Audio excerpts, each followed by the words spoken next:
thank you so much for joining me today.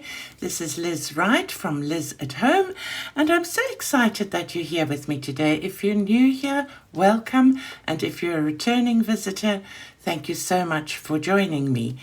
Today I'm going to be removing all of the paints from my Emma Lefebvre Craftamo watercolor subscription box that we received over the last 12 months, and I carefully marked them all down into this swatch chart, and I kept all the little wraps so that I know the names, and I want to attempt to organize them into a sort of color wheel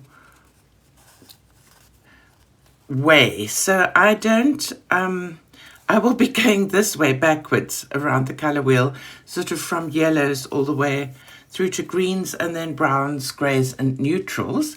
That's my hope. And so without further ado, I'm going to be removing them and trying to keep tabs of them somehow or other.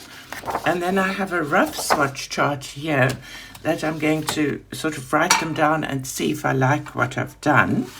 And then we'll move from there. So I hope you enjoy this. I'll speed some of this up because I think it's going to take quite a while, but I'll let you watch. Before removing the paint pans, I'm going to be just loosening the little metal clips that have been folded in to hold the pans steady, just so it will be quicker and easier getting the pans out as I start. So as you can see, I'm removing all of the little pans, and I'm trying to put them in the order that I want to have them in the palette afterwards, and I'm marking down the names as I do so in the order. This took quite a while to do and to try and get them organized the way I want them to be.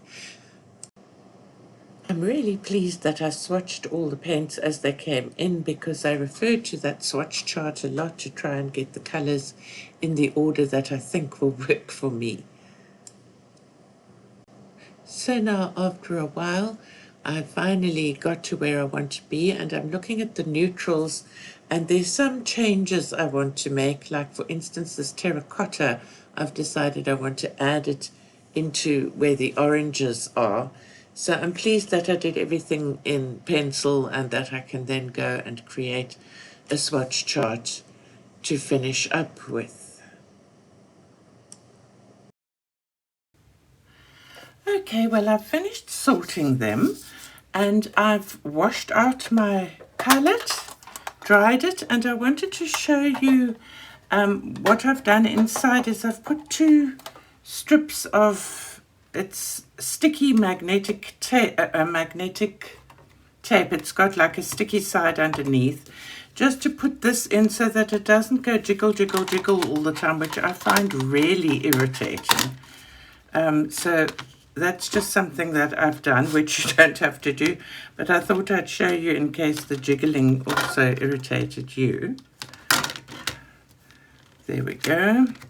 And now I'm going to move these. I move these clips down so that when I clip in the little half pans, they stay more firmly. So I'll do that off camera because there's nothing to.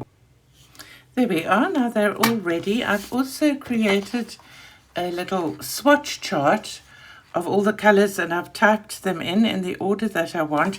The chart at present is too big for my tin, but I'm going to keep this chart separately, and I may try and make one small enough for the tin, but I probably won't, because I use the tin to do all my painting with and my color mixing and everything. So I'm just going to keep this in a plastic sleeve that I can haul out. If you're interested in having a copy of this, I've got it saved both as a blank.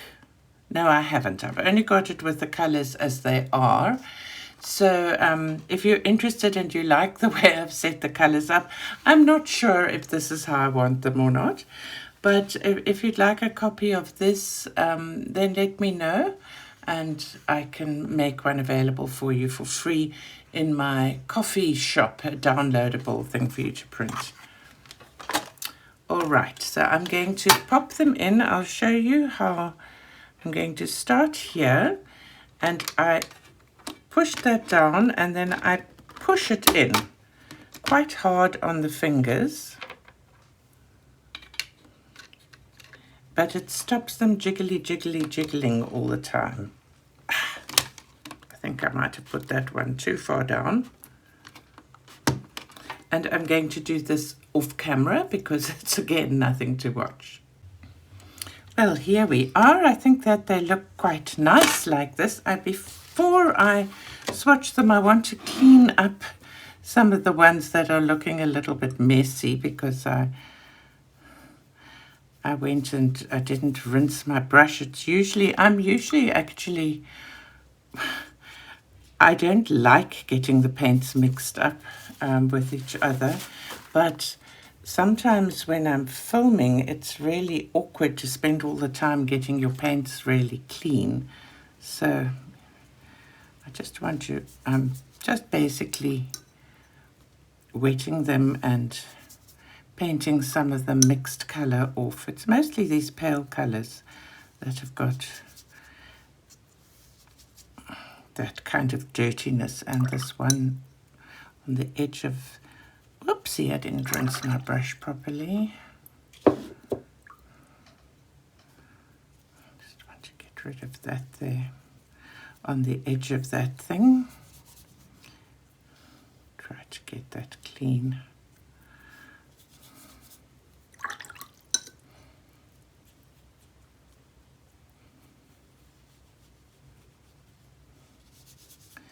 There we are. All right, so now I'm going to swatch them for you. I have a piece of rough paper here to put my swatch chart on top of. I didn't print it on watercolor paper this time. Previously I took it off to a print shop. My printer doesn't actually print on the watercolor paper, so that's a problem for me. I always go off to the print shop. So the white, there's hardly, I've sprayed them. I'll do this again actually. Just spraying them all with some water. The white, obviously, there's hardly any point in painting with it, but I will anyway. All right.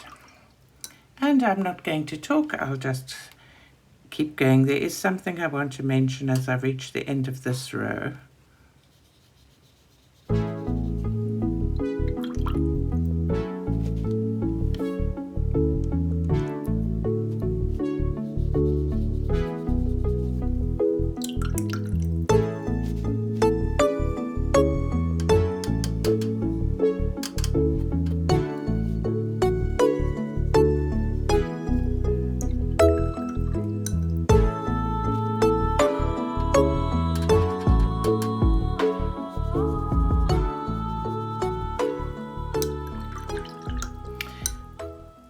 You will notice that these semi-brown looking ones are actually, this is quinacridone gold. It looks brown when it's dried out, but it comes out as a gold, so I chose to put them with the yellows. This is Gamboge hue. It's kind of a very warm yellow. I think it's a gorgeous color. When you look at it all dried out, it really does look like a brown. This is yellow ochre. Then when I reached the end here, my next row begins a Scarlet Lake, and I couldn't decide if I should start it at the top, but it made sense to me to go around, so I've done it like that, and I'm not sure. Let me know in the comments if you think I've done the right thing or not. I've never really set up such a big watercolor palette before. And I'd love to know if you think that this is right. Then cadmium red deep.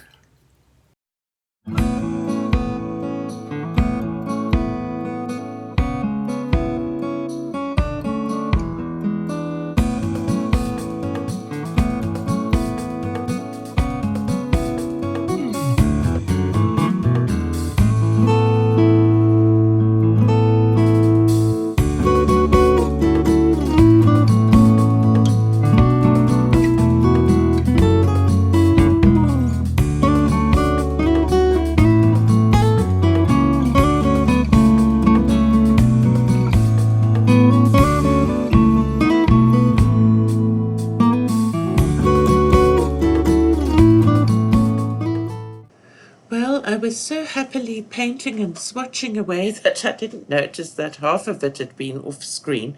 So I've cut that bit out, and I've just brought you the finished product of all the swatches here. I had a lot of fun swatching all these paints out and getting them all together, and it's for me extremely satisfying to have this completed palette of paints. It looks to me like I've gone back to front in a way. I should have started them on the left. This is very dyslexic, Elizabeth, the way I've done it, but it works for me. I am extremely dyslexic and I tend to do everything backwards. I hope you've enjoyed the video, and I want to thank you so much for watching and wish you a happy week and blessed Christmas if I don't see you before. Thank you and goodbye now.